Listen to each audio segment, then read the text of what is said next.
go back now. Guy has a question coming up. We had some comments from Sam. I went through a couple of them. He also said, we already talked about his positions earlier there. A guy says, what are possible actions in married put if the stock is really rocking or really tanking? Okay, well, there's many, and that's what's contained in the blueprint. Also, blueprint owners can also check out the, I apologize, what is it called? The, income method cheat sheet that's available at RadioActiveTrading.com when you sign in with your blueprint owner's account, or if you're subscribed to Fusion. The income method cheat sheet sort of talks about when you would use most of those the 12 income methods that we talk about. So the married put, straight combination of buying a stock and buying a put. Our preferred approach, the guy is talking about, is talked about in our full work, the blueprint. And what we typically do is we buy a stock, and 6 to 8 months out, we're going to buy a put option that's 1 or 2 strikes in the money to keep our risk to 5 to 8%, 4 to 8%, somewhere in that range. That's the structure that gives us the benefit of putting time on our side, has a slower decay. It's a lower cost per day because the option that's 6 months out in time is not 6 times the cost of the near terms. So we save on time decay instead of buying the cheaper 30-day output. We had this discussion a couple weeks ago. And at the same time, it gives me more time for the stock to move in my desired direction. It's more money up front. It's less cost per day. After I've entered the married put, there's 12 different income methods discussed in the blueprint that I'll use to generate premium, which will lower the initial at risk, lower the cost basis, and I may eventually bulletproof the position.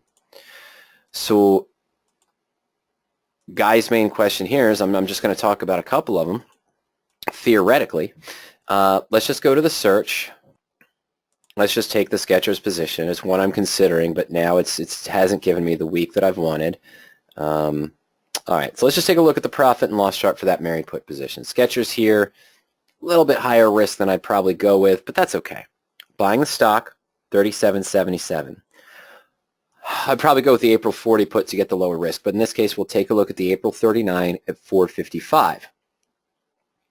So this does put my cost at 42.32. Maximum risk is 3.32 or 7.8%, because I'm guaranteed to get $39 back.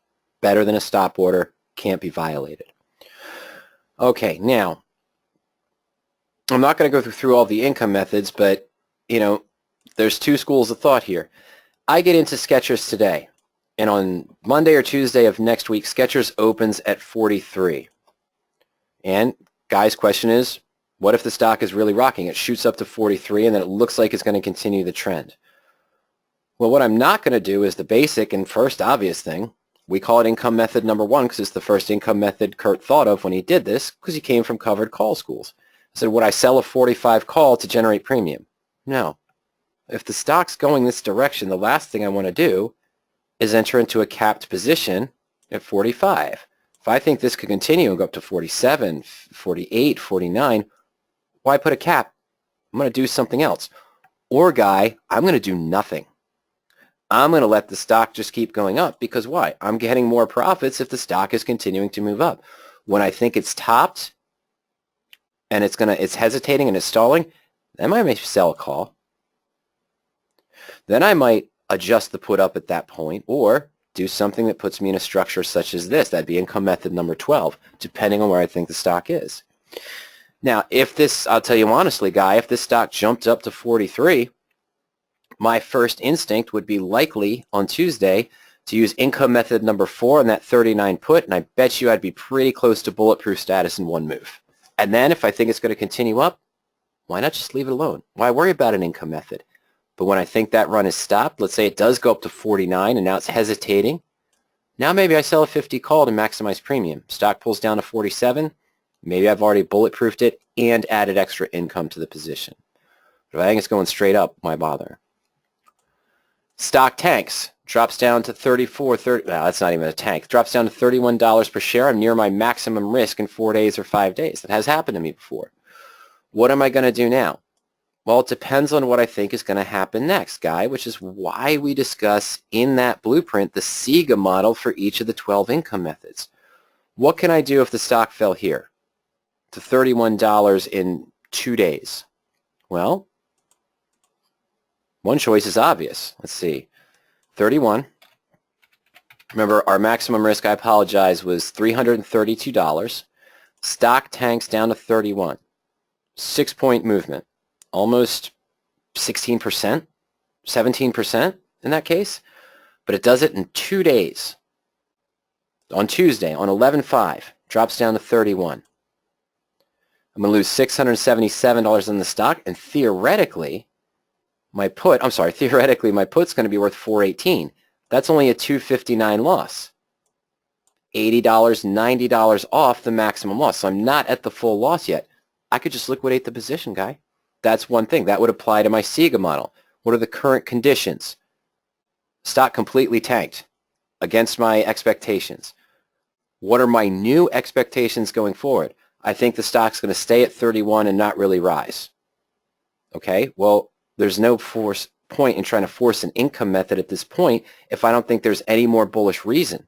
This is still a bullish strategy. If I don't think it's going to move anymore, I might just close now, take my 5.5% loss, not the full loss yet, and then move on to another position that matches.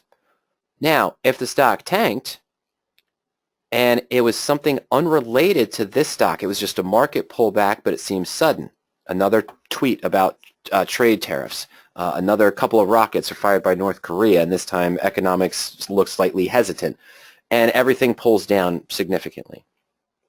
If I think it's just a short-term blip or an overreaction, and it's not related to the strength or the positioning of my stock in the market, what are the conditions? Stock fell from outside forces. What are my expectations? This is still a growth stock in its industry, and I still expect it to grow once this overreaction halts. That's when you might use income method number 9. Now, if your expectations are the stock's going to continue to go down, you might use income method number 9 with a combination of 12 to put yourself in that sort of structure where you can still benefit from the downside. But if you're wrong, you can still profit to the upside as well. It's a little bit trickier there, but it's talked about in the blueprint. Okay?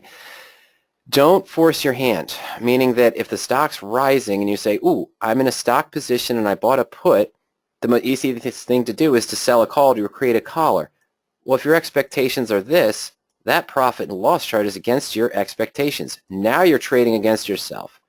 Buying puts on a stock to ensure a high monetary investment is not trading against yourself.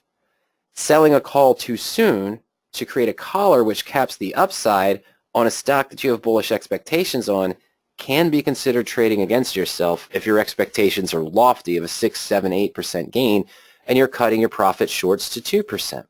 You've got the protection in place. Let it run. You'll get more in the out. If the stock moves up 5%, this collar might only give you a 2% return, but you'd be at a 2.5%, 3% profit on the married put if you didn't sell the call, depending on the individual stock and the premium you can get. So if you think it's really rocking up, maybe do nothing. Maybe move this put once to get bulletproof status, use income method number 4, get it bulletproof, and then just let it run some more without the fear of any loss in your position. If it's tanking, reevaluate your CEGA model. Every time there's a big move in your stock, you should reevaluate that CEGA model for the position. What are your new expectations now that X or Y has happened?